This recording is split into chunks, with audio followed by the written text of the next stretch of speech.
Session मैं करूँगा। अभी ज्वाइन कर सकते हैं कि टाइम है? अभी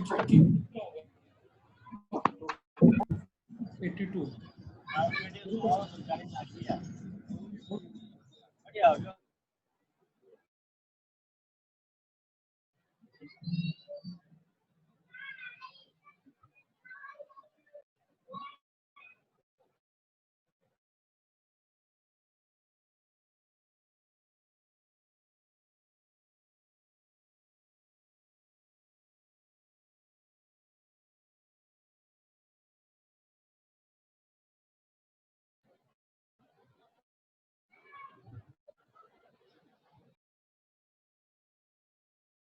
82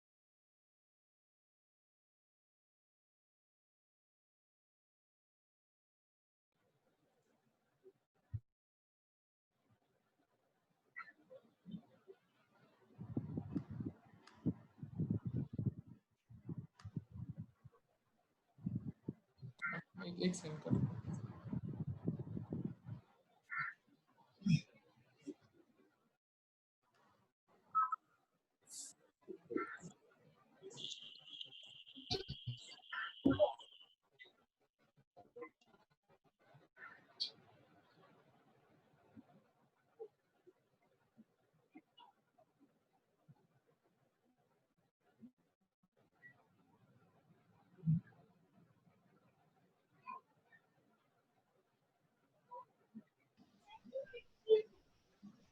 Good morning, everyone.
अभी रोज का ये बात में जिंदगी दूसरी देना वो तरीको आ गयो 2 साल बाद मैं चाहिए Attention, please. Good morning to one and all. Me Vikas Sharma on the behalf of BRCM Group of Institutions. It is my pleasure to welcome you all. Thank you each and everyone to join us today Before starting session, let me share some instructions. Please mute your microphone, background noise to a minimum. You can use chat window to post your questions or raise hand. We will share an assessment link at the end of the session. Fill correct information. We will issue certificates on the basis of that. Thank you for your attention, ladies and gentlemen. Now let me welcome one of my friend and colleague, Dr. Jitendra Gaur, to introduce today's speaker, Mr. Nilanjan Mukherjee. Gaur, sir.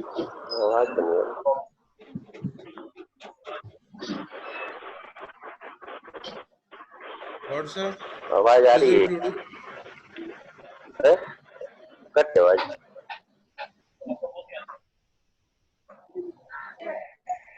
A very good evening to one and all present over here. The key speaker, Shri Nilanjan Mukherjee, DGM HR Ratio Group, and all the listeners of the today's webinar. I, on behalf of BRCM College of Engineering and Technology, welcome you all for today's webinar. First noticer of his firm, Shri Nilanjan Mukherjee, the DGM HR Ratio Group. Mr. Mukherjee is a young HR professional who has high experience in renowned MNCs and Indian companies.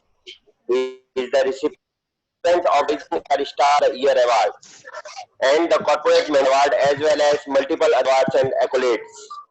An alumnus of IIM Law and IIM Ghaziabad, he also is a guest speaker who has added to more than 15,000 personal students on the principles of success and multiple topics. He has also participated in socio-economic forums on new channels.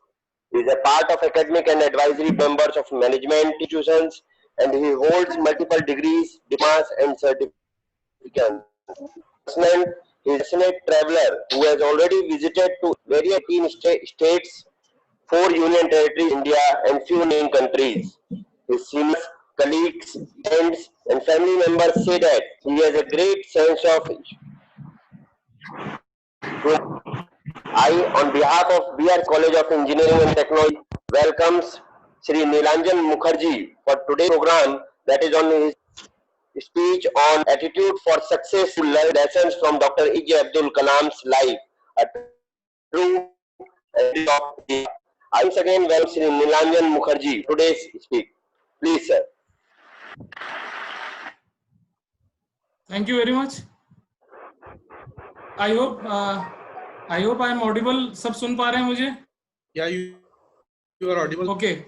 Thank you very much, all my brothers and sisters of BRCM College, all the students, all the faculty members. It is my proud privilege to be here with you today and to share about the attitude for success through life of none other than Dr. APJ Abdul Kalam. He was a great man, a visionary, and today I will be sharing, life stories of him. Life stories of him are very motivational in nature. I hope all of you enjoying it.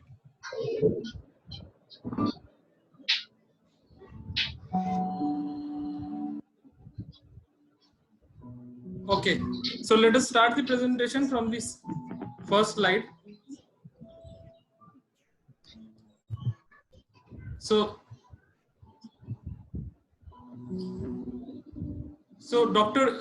Abul Pakir Jainuddin Abdul Kalam. This was the full name of Dr. APJ Kalam. Abul was name of his father. उनके पिता का नाम था अबुल. उनके पिता का नाम जैनुलाब्दीन था. उनके दादा का नाम था पकीर और परदादा का नाम था अबुल. और 1939 अक्टूबर में इनका जन्म रामेश्वरम में हुआ था. इनके फादर का पूरा नाम जैनुलाब्दीन मराकयार था. ये एक बोट ओनर थे. ये एक बोट ओनर थे और साथ ही जो रामेश्वरम जहां ये रहते थे उसके पास एक लोकल मॉस्क था और उस मॉस्क के ये इमाम भी थे इनके फादर. और बहुत ही लोअर मिडिल क्लास फैमिली में इनका जन्म हुआ और जन्म के बाद ही इन्होंने अपने 3 भाइयों के साथ अपना जीवन शुरू किया और फाइनली डेथ 27 जुलाई 2015 को आईआईएम शिलोंग में एक गेस्ट लेक्चर देने के दौरान हुई थी।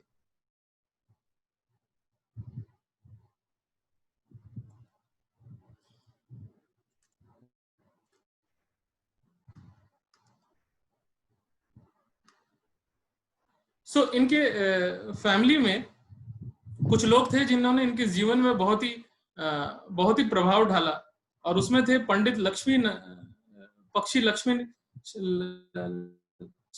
करते थे रामनाथ स्वामी हिंदू टेम्पल के। इनके teacher Ayyadurai Solomon, professor Srinivasan, ये इनके इंस्पिरेशनल थे और जो इनके बॉसेस थे उसमें डॉक्टर विक्रम साराभाई, डॉक्टर ब्रह्म प्रकाश और प्रोफेसर सतीश धवन।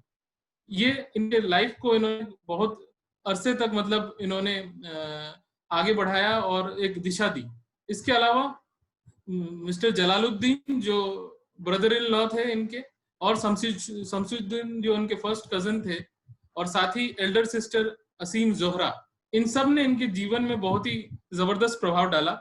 और आज मैं उनकी जीवन से जुड़ी 9 कहानियां आपके पास लेके आया हूं और ये 9 कहानियां एक एक करके मैं आपको बताऊंगा और उसमें से जो लेसन्स हैं वो हम जानेंगे।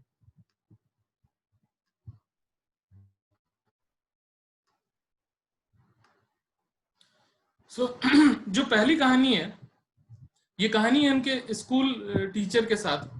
ये रामेश्वरम में गवर्नमेंट स्कूल में पढ़ते थे और जब ये गवर्नमेंट स्कूल में पढ़ते थे तो उस दौरान इनका एक दोस्त हुआ करता था जिसका नाम था राम, और उसका नाम था राम।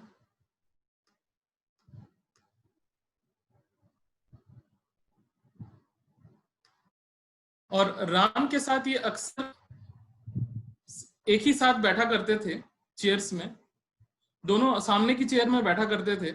और एक बार ये देखा गया कि एक नए टीचर महोदय आए और उन्होंने राम को ये अब्दुल जी को कहा कि आप जाके पीछे बैठ जाइए। अब्दुल कलाम को कहा आप पीछे बैठ जाओ, तुम राम के साथ नहीं बैठ सकते। और जब ये कहना था तो फिर राम को, अब्दुल और राम दोनों को बड़ा दुख लगा क्योंकि वो दोनों बचपन से एक साथ बैठते थे। और राम ने ये बात जाके पंडित लक्ष्मण शास्त्री को, अपने पिता को ये बात कही और अगले दिन उनके पिता ने बुलाया नए टीचर को अपने घर। और जब उन्होंने नए टीचर को अपने घर बुलाया तब उन्होंने उनको कहा कि ये आपकी जिम्मेदारी है कि आप लोगों की पृष्ठभूमि देखे बगैर, उनके साथ बिना भेदभाव किए बगैर आप उनको शिक्षा दीक्षा दें। पर ये क्या, आपने दोनों बच्चों को अलग इस तरह से बैठा दिया, ये बहुत ही निंदनीय काम किया है आपने, और अब आपको इस स्कूल में पढ़ाने की कोई आवश्यकता नहीं। पंडित पक्षी लक्ष्मण शास्त्री जो थे रामेश्वरम में जाने मानी व्यक्तियों में से थे और उनका कह देना ही बहुत बड़ी बात थी। और ये सुन के जो शिक्षक थे उनकी आंखों में आंसू आ गया। उन्होंने अपनी गलती का एहसास किया और उन्होंने अब्दुल को गले लगा के कहा कि मुझे क्षमा कर दिया जाए और मुझसे ये गलती दोबारा नहीं होगी। और फिर उनको अब्दुल के पिता और अब्दुल और पंडित लक्ष्मण शास्त्री के कहने पे उनको क्षमा कर दिया गया और दोनों फिर बाद में एक साथ बैठने लगे। इस चीज से डॉक्टर अब्दुल कलाम ने बचपन में ही ये चीज सीख ली थी कि God is one for everyone. ईश्वर एक है। और साथ ही अब्दुल के जो ब्रदर इन लॉ थे शमसुद्दीन, और ये दोनों ही जो थे जब भी बोट की सवारी करने जाते थे, क्योंकि उनके फादर का बिजनेस बोट का था, तो ये मंदिर से होके गुजरते थे और डेली मंदिर के सामने ये उसी शिद्दत के साथ परिक्रमा करते थे जिस तरह से हिंदू दर्शनार्थी किया करते थे। तो हिंदू धर्म के प्रति भी इनकी बहुत ही आस्था थी और ये उस हिंदू धर्म का भी बहुत सम्मान किया करते थे। ये उनमें बचपन से ही ये गुण उनमें था। इसके बाद हम आते हैं अगली कहानी पे, और जो अगली कहानी ये है कि जब इनकी आयु 15 साल की हो गई तो तब 15 साल की आयु में इनका दाखिला रामनाथपुरम, जो कि रामेश्वरम का डिस्ट्रिक्ट हेडक्वार्टर था, वहां स्वाट स्कूल में कर दिया गया। और स्वाट स्कूल में जब इनका दाखिला कर दिया गया तो एक दिन, क्योंकि ये नए नए स्कूल में आए थे, तो ये समझ नहीं पा रहे थे कि स्कूल कहाँ है और उस दौरान मतलब उनका क्लास कहाँ है। ये किसी गलत क्लास में घुस गए और जब ये किसी गलत क्लास में घुस गए तो उस दिन उनकी मुलाकात हुई अय्यादुरई सोलोमन से। अय्यादुरई सोलोमन जो बाद में जाके फादर बने थे। और अय्यादुरई सोलोमन ने उनको कहा कि अगर आप अपना क्लास ही ठीक तरह से नहीं समझ पाते कि आप कौन से क्लास में पढ़ते हैं तो आप शिक्षा में ध्यान कैसे देंगे और किस तरह से आप नंबर हासिल करेंगे। उनकी ये बात उनको बहुत चुभ गई अब्दुल कलाम को, और उन्होंने दिन रात मेहनत की और उसी साल उन्होंने गणित में 100 आउट ऑफ 100 मार्क्स लेके आए। और बाद में वही अय्यादुरई सोलोमन ने पूरे असेंबली में उनकी तारीफ करते हुए कहा कि जिसको भी डांट लगाता हूं वही कीर्तिमान स्थापित कर देता है। और उन्होंने सबको कहा पूरे स्कूल में कि देखना एक दिन यही अब्दुल कलाम है जो हमारे स्कूल का ही नहीं अपितु पूरे देश का नाम रोशन करेगा। और इस पर्टिकुलर इंसिडेंट से उन्होंने ये सीखा डिटर्मिनेशन और डिवोशन क्या होता है। और उन्होंने ये भी जाना कि अगर आप डिटर्मिनेशन और डिवोशन के साथ कोई भी काम करते हैं तो आपको हमेशा उस काम में सफलता मिलती है। ये उन्होंने सीख ली। इसके बाद हम अगली कहानी की तरफ आगे बढ़ते हैं। और ये जो अगली कहानी है, ये कहानी है प्रोफेसर श्रीनिवासन के साथ हुए उनके कन्वर्सेशन की। प्रोफेसर श्रीनिवासन डायरेक्टर थे MIT में। जब अब्दुल कलाम जी ने अपनी ग्रेजुएशन के बाद मद्रास इंस्टीट्यूट ऑफ टेक्नोलॉजी में इंजीनियरिंग की पढ़ाई शुरू करने सोची तो उन्होंने देखा कि मद्रास इंस्टीट्यूट ऑफ इंजीनियरिंग में घुसते ही साथ एंट्री के साथ ही 2 जहाज रखे गए थे। वो दोनों वो जहाज थे जो इंडियन एयरफोर्स से उड़ान से बरी कर दिए गए थे और उनको मद्रास इंस्टीट्यूट ऑफ टेक्नोलॉजी को गिफ्ट में दिया गया था। और जब सारे बच्चे अपने अपने क्लासेस में या हॉस्टल में चले जाते तब भी अब्दुल कलाम जी उन दोनों जहाजों के सामने बैठते और उनका केवल एक ही सपना था कि वो हमेशा से जहाज उड़ाए। और जहाज उड़ाने का उनका जो ये सपना था वो इतना दृढ़ था कि जब इनको बीटेक में अपना स्पेशलाइजेशन चुनने का मौका मिला तो इन्होंने बिना कुछ सोचे एरोनॉटिकल इंजीनियरिंग का चुनाव किया। और इनके फाइनल सेमेस्टर के दौरान की बात है कि जब उन्होंने अपना एक एरोप्लेन का डिजाइन प्रोफेसर श्रीनिवासन को सबमिट किया तो प्रोफेसर श्रीनिवासन ने कहा कि बेटा ये जो तुमने किया है प्रोजेक्ट, इसको देख के मैं बहुत ही निराश हुआ, मुझे बहुत ही दुख हुआ इस प्रोजेक्ट को देख करके। और इसमें तुमने मन लगा के काम नहीं किया, ना केवल तुमने बल्कि तुम्हारे 3 साथियों ने भी बिल्कुल ही मन लगा के काम नहीं किया। सो मुझे बताते हुए बेहद दुख हो रहा है कि अगर तुम इस प्रोजेक्ट को दोबारा जल्द से जल्द सबमिट नहीं कर तो मैं तुम्हारा स्कॉलरशिप जो लास्ट सेमेस्टर का है वो उसके लिए तुमको रिकमेंड नहीं कर पाऊंगा। ये सुनते ही अब्दुल कलाम जी के सर पे मानो जैसे पहाड़ सा टूट पड़ा, क्योंकि उनकी सारी पढ़ाई जो थी स्कॉलरशिप्स के जरिए ही चल रही थी। और ये सुन के उनको बड़ा ही दुख लगा। फिर उन्होंने बहुत ही मिन्नतें की प्रोफेसर श्रीनिवासन से, उनको रिक्वेस्ट किया कि सर आप मेरे को केवल 1 महीने का मौका दीजिए और 1 महीने के अंदर मैं आपको इससे बहुत ही अच्छा बेहतर डिजाइन बना के दिखाऊंगा। प्रोफेसर श्रीनिवासन ने उनको कहा कि बेटा मैं तुम्हारी बात समझ सकता हूं लेकिन मैं तुम्हें 1 महीने का मौका बिल्कुल नहीं दे सकता। मैं ज्यादा से ज्यादा तुम्हें 3 दिन का मौका देता हूं। जी हाँ, 3 दिन का मौका देता हूं।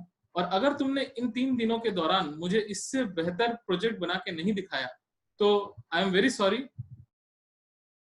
मैं तुमको स्कॉलरशिप के लिए रिकमेंड नहीं कर पाऊंगा। फिर उस 3 दिनों के दौरान अब्दुल कलाम जी के पास और कोई चारा ही नहीं था, क्योंकि उनकी पूरी पढ़ाई लिखाई स्कॉलरशिप से चल रही थी। तो 3 दिनों के दौरान उन्होंने नींद, प्यास, भूख सब कुछ त्याग दिया और दिन रात पूरी लगन और शिद्दत से इस प्रोजेक्ट की डिजाइन में लग गए। और पहले दिन तो वो केवल काम करते गए और देर रात तक काम किया, 1-2 घंटे सोए। अगले दिन जब सुबह उठे तो थोड़ा सा कुछ खा लिया हॉस्टल के कैंटीन में जाके और फिर से काम में लग गए। और 3 दिन जिस दिन उनको जमा करना था प्रोजेक्ट, उस दिन प्रोफेसर श्रीनिवासन अपने बैडमिंटन रैकेट को हाथ में पकड़े, वो शायद बैडमिंटन खेल के वापस आ रहे थे, तो वो आके डॉक्टर अब्दुल कलाम के हॉस्टल के रूम में पहुंचे और पीछे से उनके काम को देखने लगे। और जब उन्होंने पीछे से उनके काम को देखा तब उन्होंने कहा अब्दुल, और अब्दुल पीछे मुड़े और उन्होंने उनको गले से लगा लिया और उन्होंने कहा कि बेटा मुझे पता था कि मैंने तुमको 3 दिन का डेडलाइन देके बहुत ही बड़ा प्रेशर में डालते हैं तुमको, लेकिन तुमने जिस हिसाब से ये काम किया है और जितना अच्छा तुमने डिजाइन तैयार किया है, ये वाकई में काबिले तारीफ है और इसकी वजह से मैं तुम्हें दोबारा से स्कॉलरशिप के लिए रिकमेंड कर दूंगा। इससे डॉक्टर कलाम ने सीखा कि अडहेरेंस टू डेडलाइंस कितनी इंपॉर्टेंट चीज है। और मेरे सारे भाइयों बहनों जो आज मुझे सुन रहे हैं, आप ये समझ लीजिएगा कि कॉर्पोरेट जगत में अडहेरेंस टू डेडलाइन एक बहुत ही बड़ी चीज है। और अडहेरेंस टू डेडलाइन जो लोग नहीं करते, जिन लोग डेडलाइन की इज्जत नहीं करते, ऑर्गेनाइजेशन उनकी इज्जत नहीं करती है, इसलिए इस चीज को हमेशा ध्यान रखिएगा। इसके बाद जो चौथी कहानी है वो है 2 इंटरव्यू कॉल लेटर्स डॉक्टर कलाम को अपनी ग्रेजुएशन कंप्लीट करने के दौरान मिले, और दोनों ही जो उनको कॉल लेटर मिले ये को अपने ख्वाब के नजदीक ला रहा था, क्योंकि उनका जीवन में केवल एक ही एम था, वो था हवाई जहाज उड़ाना या फाइटर जेट पायलट बनना। सो फाइटर जेट पायलट बनने के उनके पास एक अवसर आया। इंडियन एयरफोर्स देहरादून से उनको इंटरव्यू कॉल लेटर आया और उसी दौरान उनको directorate of technical department and production DTDP air new Delhi से भी उनको इंटरव्यू के लिए कॉल आया। सबसे पहले वो DTDP के ऑफिस गए और DTDP के ऑफिस जाके उन्होंने इंटरव्यू दिया। वो जो इंटरव्यू दिया था वो एक पैनल इंटरव्यू था। उस पैनल इंटरव्यू में 4-5 लोग थे इंटरव्यू पैनलिस्ट, और उन्होंने उनको कई सारे सवाल पूछे, लेकिन जो भी सवाल उन्होंने पूछे डॉक्टर कलाम ने बड़ी ही बखूबी से उन सवालों को जवाब दिया और उनको बहुत ही अच्छा आश्वासन महसूस हो रहा था कि उनका जो इंटरव्यू था बहुत ही अच्छा गया था। इस इंटरव्यू को देने के बाद वो इंडियन एयरफोर्स के इंटरव्यू के लिए देहरादून गए, और जब वो देहरादून पहुंचे तो वहां उन्होंने देखा कि केवल 9 पोजीशंस थी और एप्लीकेंट थे 8 पोजीशंस थी इंडियन एयरफोर्स की उस समय, और एप्लीकेंट्स 25 थे। और उन्होंने ये चीज देखा कि इंडियन एयरफोर्स में इंटेलिजेंस के साथ साथ लोग पर्सनालिटी पे भी ध्यान दे रहे थे और हाइट और बाकी फिजिकल एट्रीब्यूट्स पे भी ध्यान दिया जा रहा था। और उस दौरान उन्होंने ये पाया कि शाम तक उनको रिजल्ट भी मिल गया था इंडियन एयरफोर्स का, और वो 25 लोगों की सूची में 90 नंबर पे आए। और क्योंकि पोजीशन केवल 8 थी और उन 8 में किसी ने भी जॉब ऑफर को रिजेक्ट नहीं किया था, इसीलिए डॉक्टर कलाम के हाथ से ये सुनहरा मौका छूट गया और वो इंडियन एयरफोर्स में ज्वाइन नहीं कर पाए। और जब वो इंडियन एयरफोर्स में ज्वाइन नहीं कर पाए, उनका दिल बिल्कुल ही टूट गया, बिल्कुल ही बैठ गया, क्योंकि बचपन से वो परिंदों के सपने देखा करते थे, आसमान में उड़ती चिड़ियों को देखा करते थे, और उनके मन में केवल एक ही ख्वाब हुआ करता था, और वो ख्वाब था कि एक दिन वो फाइटर जेट बनेंगे। और लेकिन ये ख्वाब पूरा नहीं हो पाया। जब ये ख्वाब पूरा नहीं हो पाया तो वो कुछ दिनों के लिए ऋषिकेश चले गए। ऋषिकेश जाके उन्होंने गंगा में स्नान किया, और गंगा में स्नान करने के बाद वो स्वामी शिवानंद के आश्रम पहुंचे। स्वामी शिवानंद के आश्रम पहुंच के वो स्वामी जी से मिले, और स्वामी जी को उन्होंने अपना नाम बताया। उन्होंने बताया कि मैं अब्दुल कलाम हूं और मैं रामेश्वरम से आया हूं। और वो अपने बारे में और कुछ बताने ही वाले थे कि स्वामी जी, क्योंकि वो सिद्ध पुरुष थे, वो उनके मुख मंडल को देख के ये समझ गए थे कि डॉक्टर कलाम जरूर किसी दुख में, किसी पीड़ा से गुजर रहे हैं। तो उन्होंने कहा कि भाई आपको क्या दुख है, आपको क्या पीड़ा है, क्योंकि आप थोड़े परेशान से लग रहे हैं। तो तब डॉक्टर कलाम ने कहा, गुरुजी मेरी बचपन से यही ख्वाहिश थी कि मैं एक फाइटर जेट पायलट बनूं, लेकिन मैं फाइटर जेट पायलट नहीं बन पाया क्योंकि इंटरव्यू में मेरा 9वां स्थान आया, और जो पोजीशन थे वो पोजीशन केवल और केवल 8 थी, और मुझे समझ में नहीं आ रहा कि अब मेरा सपना कैसे साकार होगा।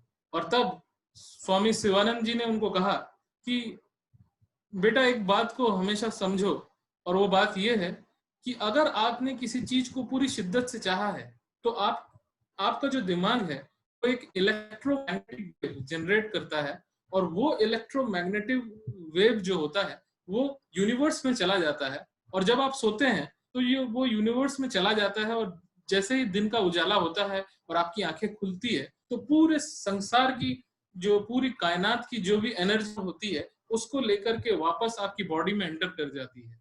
अगर आपने किसी चीज को पूरी शिद्दत से चाहा है तो ये जान के रखो कि वो पूरा होगा।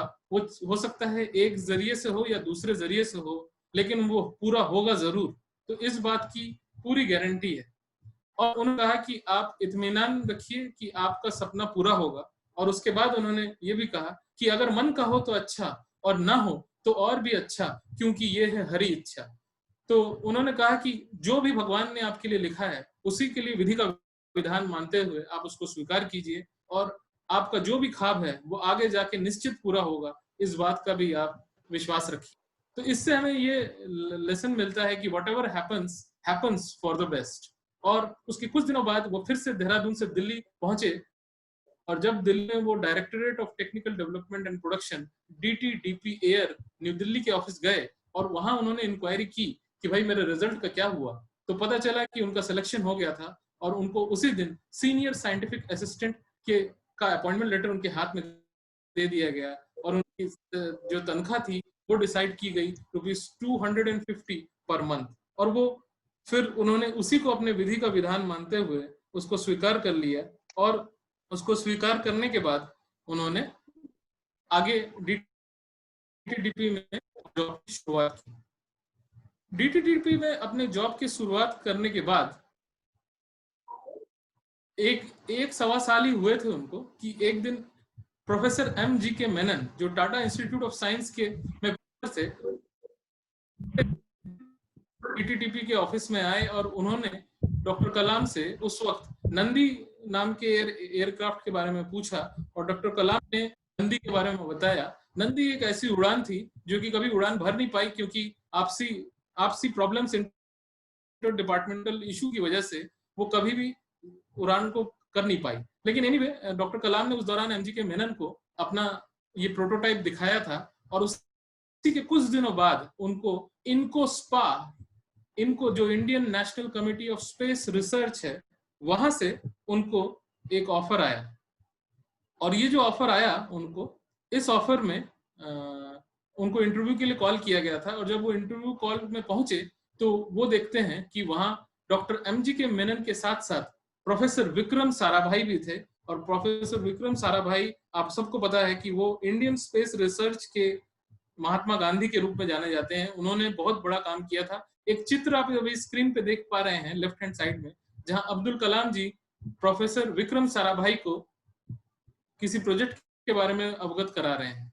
इनको स्पा में उनका रॉकेट इंजीनियर के तौर पे इनका सिलेक्शन हो गया। ये उनकी सेकंड अपॉइंटमेंट थी, और उसी के 6 महीने बाद उनको अपने जिंदगी का सबसे बेहतरीन मौका मिला, और ये मौका मिला उनको 6 महीने का नासा जाने का।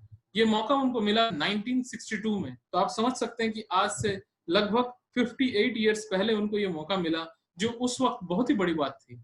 और नासा जाने से कुछ दिन पहले उन्होंने सोचा कि मैं वापस अपने पेरेंट्स के पास जाऊं, और पेरेंट्स के पास जाके कभी पूछता हूं।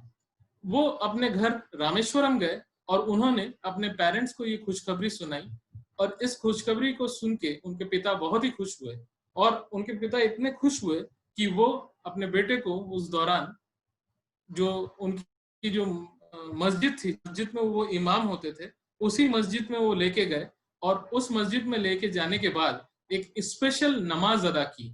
और चलिए वो एक छोटी सी झलक उस गाने का सुनते हैं, जो गाना और नमाज उस दिन अदा की गई।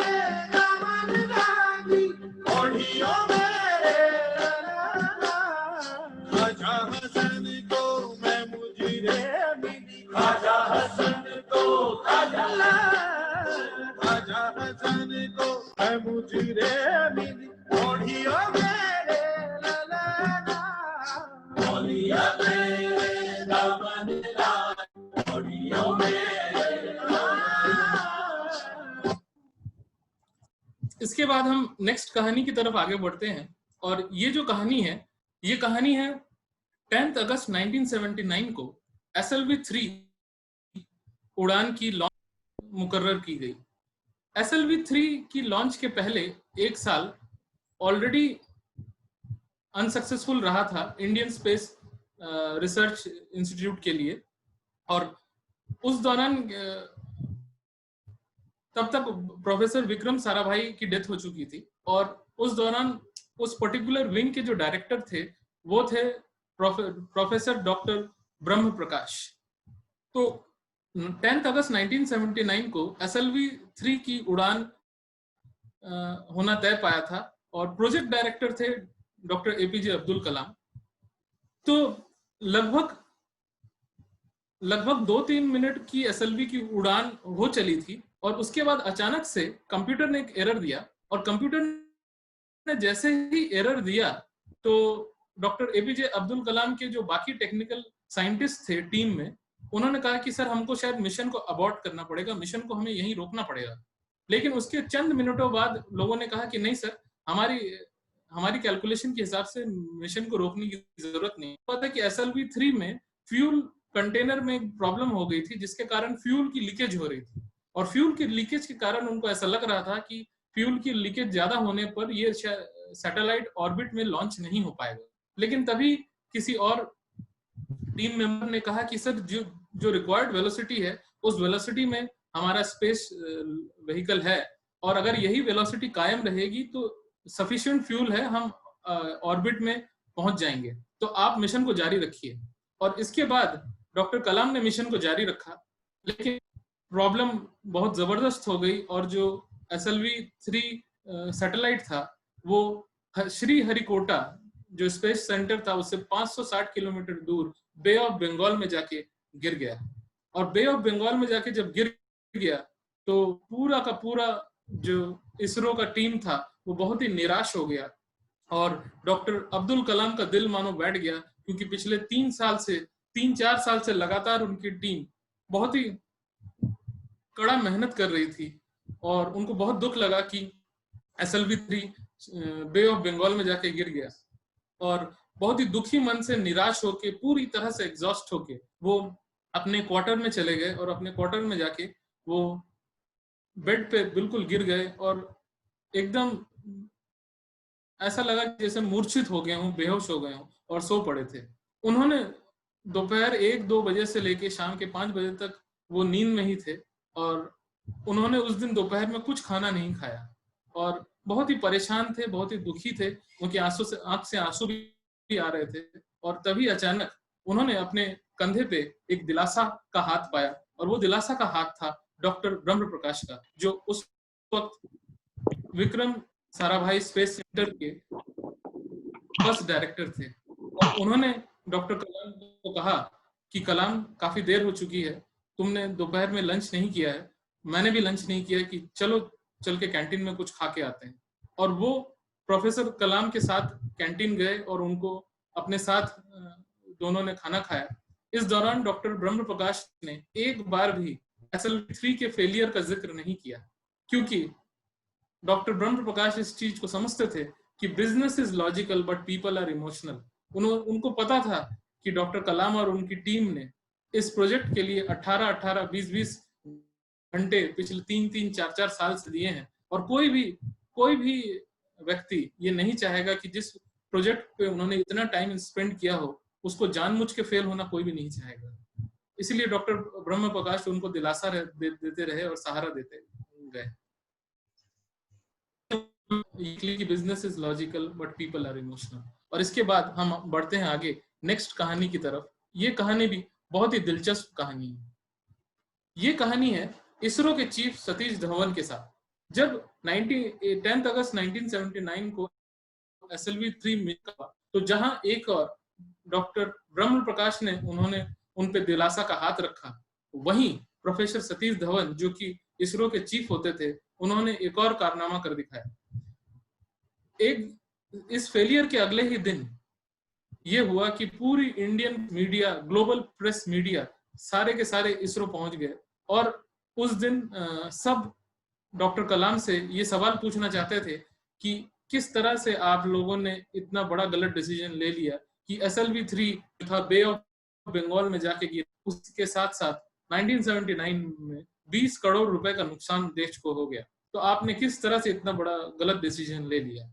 और प्रोफेसर सतीश धवन ने डॉक्टर कलाम को कहा कि चलो मेरे साथ चलो और प्रेस कॉन्फ्रेंस अटेंड करो।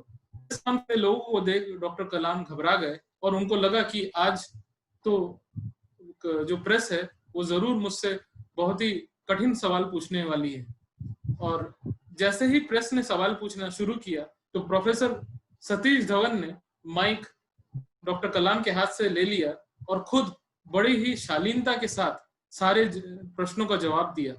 उन्होंने सारे एक के बाद एक सारे प्रश्नों का जवाब दिया और उन्होंने कहा सभी प्रेस वालों को that gentlemen, we are not a failure. Today we have got a little bit of success. You can say that today we have got 50% of the success. हम 2 स्टेज तक की सफलता प्राप्त कर चुके थे। स्टेज 3 में जाके कुछ प्रॉब्लम्स का सामना करना पड़ा, लेकिन मुझे मिस्टर कलाम और उनकी टीम पर पूरा भरोसा है और मैं आपको ये आश्वासन देता हूं कि हम अगले साल पुनः प्रयास करेंगे और अगले साल जरूर हम सफलता पाएंगे। और यही हुआ। अगले साल 1980 में फिर से SLV-3 को उड़ाने की कोशिश, बार SLV-3 बिल्कुल ही सक्सेसफुली उड़ी और जब वो सैटेलाइट ऑर्बिट में लॉन्च हो गया तो उसके बाद दोबारा अगले दिन प्रेस कॉन्फ्रेंस हुआ और उस वक्त जब प्रेस कॉन्फ्रेंस हुआ तो सतीश धवन जी ने कहा कि कलाम मैं प्रेस कॉन्फ्रेंस अटेंड नहीं करूंगा, आज आप मेरे बदले जाएंगे और आप प्रेस कॉन्फ्रेंस अटेंड करेंगे। और डॉक्टर कलाम की आंखों से आंसू आ गए और उन्होंने कहा कि look what a kind of leader he is. और उन्होंने कहा कि लीडर ऐसे ही होता है कि लीडर एक्सेप्ट करता है और जब क्रेडिट होता है, टीम अच्छा करती है तो क्रेडिट अपने टीम को देता है। और यही चीज हमेशा कलाम ने सारी जिंदगी और ताउम्र उन्होंने इस चीज को याद रखा। आप जाके YouTube में कलाम साहब की कुछ वीडियो देख सकते हैं जहां उन्होंने प्रोफेसर सतीश धवन को अपने इस एक्ट के लिए हमेशा धन्यवाद दिया है। इसके बाद हम अगले कहानी की तरफ आगे बढ़ते हैं और ये जो अगली कहानी है वो अगली कहानी है 26 जनवरी 1989। 1989 को ये हुआ कि 26 जनवरी 1989 को ये हुआ कि 26 जनवरी का ऐतिहासिक दिन आया और उस वक्त महादेवन जो कि सेक्रेटरी थे professor UR Rao, home ministry, उन्होंने फोन करके डॉक्टर अब्दुल कलाम को ये जानकारी दी कि SLV-3 के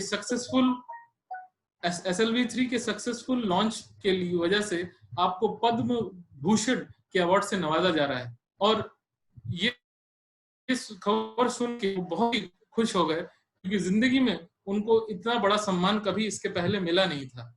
और उसके बाद उनको जो अगला कॉल आया वो अगला कॉल आया प्रोफेसर सतीश धवन का। प्रोफेसर सतीश धवन ने अब्दुल कलाम को फोन करके कहा कि कलाम, मुझे बताते हुए बेहद खुशी हो रही है कि तुमको पद्म भूषण के अवार्ड से नवाजा जा रहा है और तुम्हारी वजह से मुझे भी पद्म विभूषण के अवार्ड से नवाजा जा रहा है। ये सुन के कलाम को बेहद खुशी हुई और उन्होंने उस वक्त डॉक्टर ब्रह्म प्रकाश जो कि तब तक रिटायर हो चुके थे उनको फोन करके कहा कि सर, मुझे बताते हुए खुशी हो रही है कि मुझे पद्म विभूषण का अवार्ड मिला है। और डॉक्टर ब्रह्म प्रकाश जो हमने कुछ ही देर पहले सुना था, जिन्होंने उनका ग्लास वाला हाथ उनके सर पे रखा था, उन्होंने उस दिन खुशी से कहा कि मुझे तो कलाम इतनी ज्यादा खुशी हो रही है ये पाके कि मुझे ऐसा अनुभव हो रहा है कि मुझे ही नहीं, मतलब ये अवार्ड मेरे बेटे को मिल गया है।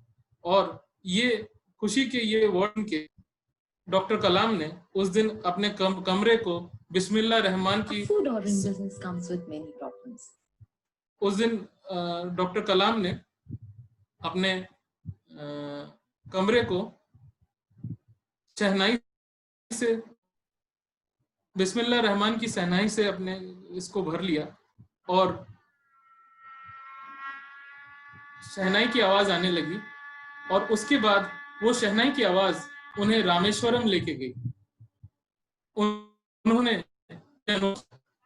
कि वो अपने पिता जैनुलाब्दीन के गले मिले और पिता ने उनके बालों को संवारा। उन्होंने ये अनुभव किया कि वो अपने माँ के गले मिले। उन्होंने ये अनुभव किया कि उनकी बहन उन्हें मीठा बनाया। उन्होंने अनुभव किया कि शमशुद्दीन उनके ब्रदर इन लॉ मस्जिद वाली गली में उनके इनाम का ऐलान करने लगे और लोगों को बताने लगे। उन्होंने अनुभव किया कि पंडित पक्षी लक्ष्मण शास्त्री ने उनके माथे पे तिलक लगाया। उन्होंने अनुभव किया कि फादर अय्यादुरै सोलोमन जो उनके टीचर थे, उन्होंने क्रॉस के निशान से उनके माथे पे रखा और उनको आशीर्वाद दिया और कुछ देर तक वो इस शहनाई की आवाज में ही रहे।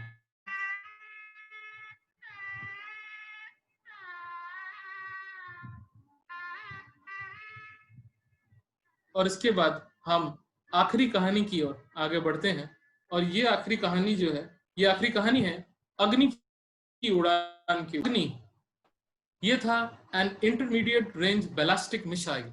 सो अग्नि की इस पर्टिकुलर डे से पहले सक्सेसफुल नहीं हो पा रहा था। 1 या 2 मर्तबा अग्नि ऑलरेडी फेल हो चुका था। फेलियर के दौरान ये हुआ था कि कई सारी मीडिया बार बार इसके बारे में मजाक उड़ा रही थी। अमूल ने उस दौरान, अमूल एड्स बनाते हैं, उस दौरान अमूल ने एक ऐड दिया था जिसमें उन्होंने कहा था कि अग्नि को भरने हमारे ईंधन मतलब हमारे मक्खन की जरूरत है।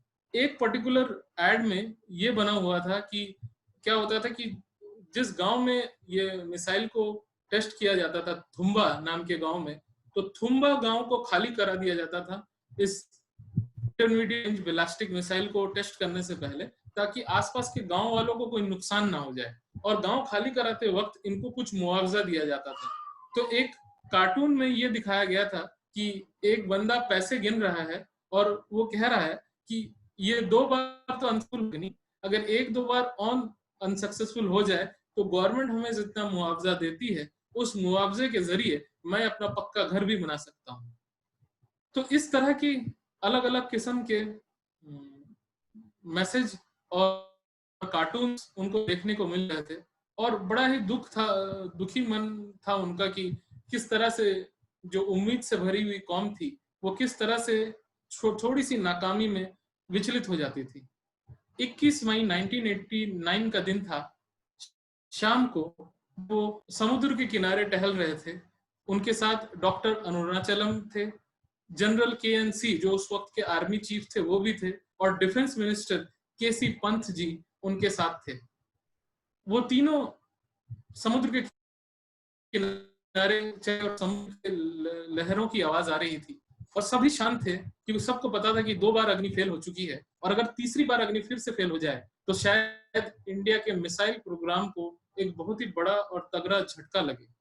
और यही सोच सब रहे। अचानक defence minister KC Pant ji ने एक सवाल पूछा डॉक्टर कलाम से और उन्होंने पूछा कि कलाम, अगर तो नहीं बल्कि जब कल अग्नि मिसाइल सफल हो जाएगी तो तुम किस तरह से सेलिब्रेट करना चाहोगे इस ऐतिहासिक पल को?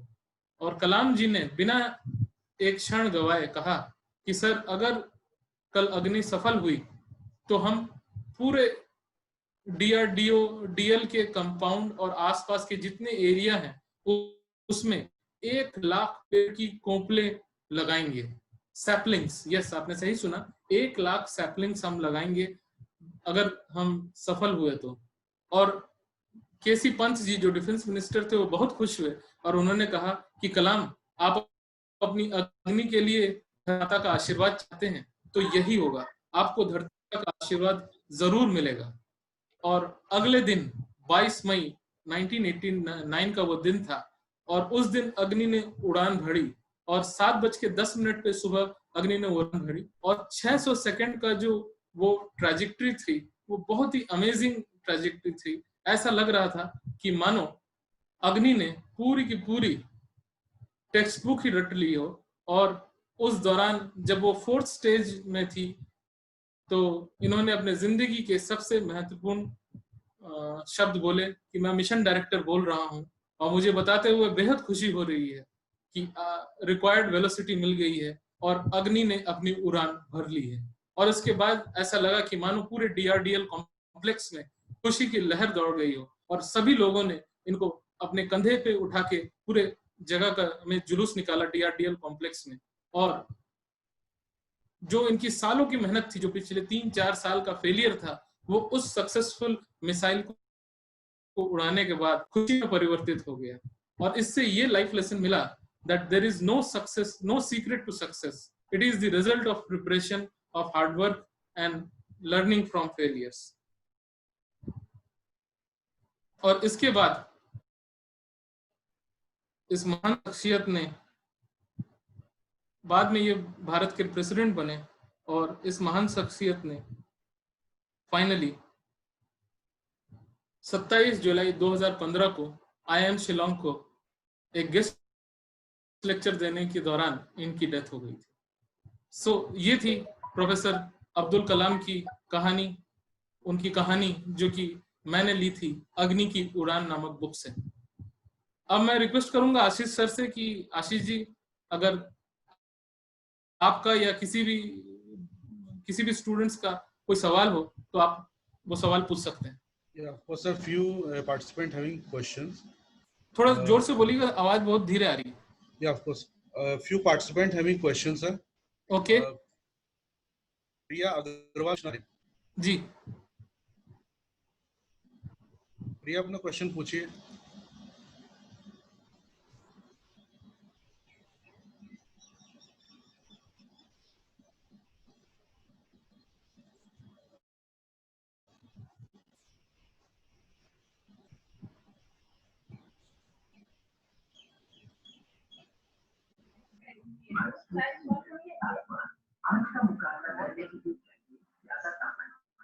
प्रिया आप कुछ पूछना चाह रहे हैं, क्वेश्चन पूछ सकते हैं।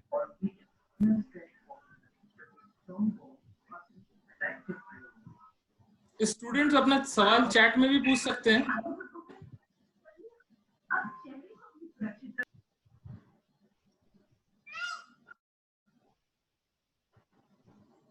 आई थिंक आवाज नहीं आ रही उनकी। रमन कौर हैं, आपको कुछ पूछना है पूछ सकते हैं आप।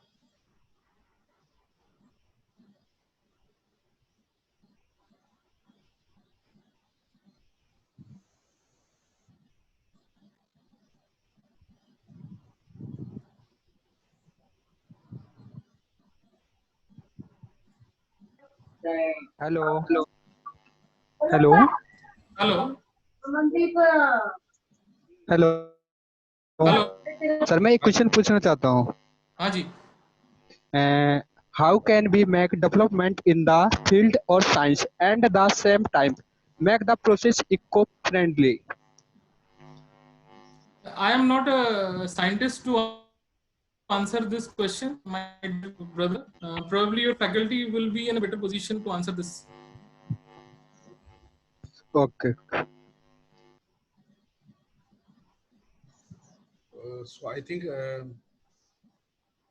no, we don't have more questions.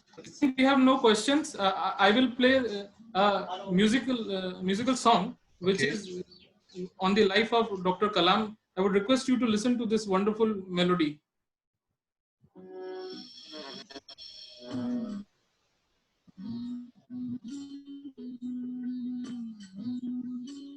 ये ज़मीं मेरी मेरा आसमां बड़ा खूबसूरत है जहां।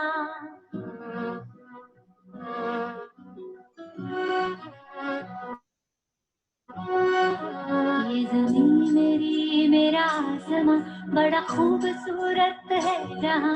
मेरी जिंदगी परवाज़ है वो फिज़ा मेरी मैं उड़ूं जहां। मेरी जिंदगी परवाज़ है वो फिज़ा मेरी मैं उड़ूं जहां। ये ज़मीं मेरी मेरा आसमां बड़ा खूबसूरत है जहाँ। कभी धूप लेप के आसमां हमने सुनहरी कर दिया। कभी धूप लेप के आसमां हमने सुनहरी कर लिया। ये गाना अनुराधा श्रीराम ने गाया है, YouTube में अवेलेबल है ये सॉन्ग। उम्मीद करता हूँ कि आज का सेशन आप सभी को बहुत ही अच्छा लगा होगा। आप लोग सभी ने एंजॉय किया होगा, और सभी सवालों सक्सेस को लेकर के आप पूछ सकते हैं। एनीथिंग रिलेटेड टू सक्सेस आप पूछ सकते हैं। Otherwise I wish all the best to all my brothers and sisters and we can end this programme. Hello. Thank you, sir. Very good morning, sir. Hello. Yeah. Hello, sir. Sir, I want to ask that. Please एक time पे एक बंदा ही बोलिए क्योंकि आवाज collapse कर रही है आप। Okay. Can I? Yeah, of course. May I, sir? Hello. Yes. Hello. I have just forwarded a question in the chat box, sir. Thank you.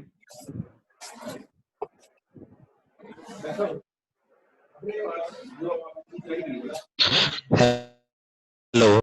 Very session Pranav Bhatt ne pucha, very nice session. My question is that in all of the story, what you find very important for the students for life? So my brothers and sisters, what I found the most relevant part is that all of us should have a dream in life. होना चाहिए, गोल होना चाहिए life में, और उस गोल को करने के लिए पूरी शिद्दत होनी चाहिए, फोकस होना चाहिए, डिटर्मिनेशन हमें होना चाहिए, और फाइनली इन सब को होते हुए करते हुए एक्शन बहुत ही इंपॉर्टेंट है। अगर हमारे पास सारा नॉलेज हो लेकिन अगर हम एक्शन नहीं लेते हैं तो हम लाइफ में कभी भी आगे नहीं बढ़ सकते। तो इसीलिए हमको डिटर्मिनेशन के साथ अपने गोल पे फोकस रखते हुए एक्शन लेते रहना पड़ेगा at every point of time.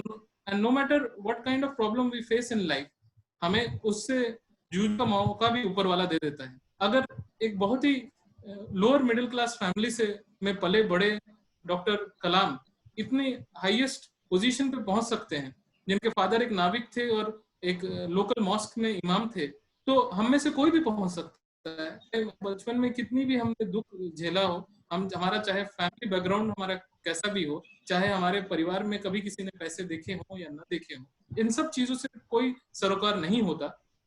केवल ये बात पे डिपेंड करता है कि आपकी क्या सोच है और आप क्या पाना चाहते हैं। जहाँ राह होती है वहां राह होती है।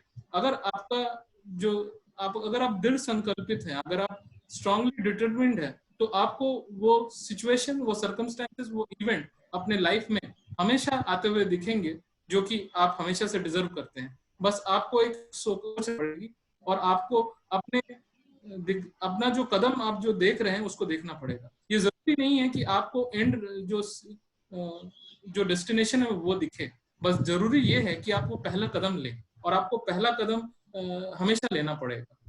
इस वजह से मान सकते हैं कि मान लीजिए कि आप रात के अंधेरे में आगरा की तरफ आगे बढ़ रहे हैं। आप कभी जिंदगी में कभी आगरा आप गए नहीं, कभी देखा नहीं आपने, लेकिन जब आप गाड़ी चला रहे हैं, अगर रात में धुंध भी हो, तो आप जब गाड़ी चला रहे हैं तो at a given point of time केवल आप 200 मीटर ही देख पा रहे हैं, लेकिन आप वो 200 मीटर और 200 मीटर अनफोल्ड होते हैं, फिर और 200 मीटर अनफोल्ड होते हैं, और फाइनली आप देखते हैं कि आप 200 मीटर करते करते आप फाइनली 200 किलोमीटर का सफर तय कर लेते हैं। सो आपकी जिंदगी में भी यही होता है कि आपको अपनी मंजिल देखनी या पूरी स्पष्ट दिखे ये जरूरी नहीं है, तो पहला कदम लेना है, और पहला कदम जैसे ही आप लेते हैं आपको वो लोग मिल जाते हैं। कवि गुरु रविंद्रनाथ टैगोर ने भी कहा है, यदि तो डाक सुने के ना से तबे अकेला चलो रे। मतलब अगर आपके पुकारने पे कोई ना आए तो आप अकेले ही चल पड़ो, और जब आप अकेले चल पड़ते हो तो कारवां बन जाता है और लोग आपके संगी साथी मिलते चले जाते हैं। अगर किसी का कोई सवाल है तो हम ले सकते हैं, अदरवाइज Hello, sir. यस, हाँ बोलिए। Sir, I want to ask, how can we gain positivity in our attitude? या सो जो पॉजिटिविटी होती है, this is something which is intrinsic. Intrinsic मतलब अंदर से, आपके अंदर से पॉजिटिविटी आती है। ये बाहर से कोई पॉजिटिविटी आपको इन्फोर्स नहीं कर सकता। आज जैसे मैंने आपको ये सेशन दिया, आपके स्कूल से आपके टीम मेंबर आपको हमसे कई ज्यादा बार मोटिवेट कर रहे होते हैं। कई बार वो गेस्ट फैकल्टी बुलाते हैं जो आपको मोटिवेशन देते हैं, लेकिन ये जो मोटिवेशन होती है ये बहुत ही शॉर्ट लिव्ड मोटिवेशन है। मोटिवेशन वही रह सकती है या पॉजिटिविटी वही रह सकती है हार्ट से निकले, जो इंट्रिंसिक हो। और इंट्रिंसिक मोटिवेशन लाइफ में आपको तभी मिलता है जब आपका एटीट्यूड सकारात्मक हो। आप ये मान के चलिए कि एक ही सिचुएशन से एक आदमी ब्रेक डाउन करता है, एक आदमी ब्रेक थ्रू कर लेता है। टोरंटो में आज से कई साल एक स्टडी किया गया और उस स्टडी में देखा गया कि एक ही परिवार के दो भाई थे और दोनों भाइयों में एक भाई बहुत ही अमीर था, बहुत ही सक्सेसफुल क्रिमिनल लॉयर, और जो छोटा भाई था वो झुग्गी झोपड़ियों में रहता था, बहुत ही गरीब आदमी, बहुत ही अल्कोहलिक अब्यूसिव। और दोनों का जब इंटरव्यू किया गया तो दोनों ने ये अपने बचपन से अपने फादर से जो सीखा उस वजह से हम हैं। जो छोटा भाई था जो कि स्लम्स और झुग्गी झोपड़ियों में रहता, उसने ये कहा कि मैंने अपने पिता से सीखा कि अगर alcoholism is the way of life, अगर मारना पीटना is the way of life, और जो बड़ा आदमी बना उसने ये सीखा कि जो मैंने बुरा समय देख लिया है मेरी नेक्स्ट जनरेशन कभी ये बुरा समय नहीं देखेगी। तो आप देखते हैं कि एक ही पर्टिकुलर इंसिडेंट से एक फैमिली या एक पर्सन एक पॉजिटिव एस्पिरेशन ले लेता है और दूसरा बंदा उसी इंसिडेंट से नेगेटिव एस्पेक्ट ले लेता है। सो जो मोटिवेशन होती है, जो पॉजिटिविटी होती है, वो इंट्रिंसिक होती है, वो आपके हार्ट से आती है। Thank you, sir. Thank you very much. So I think Okay, this is time to my- conclude the session. We have shared one link in chat box. Please click on that and fill all the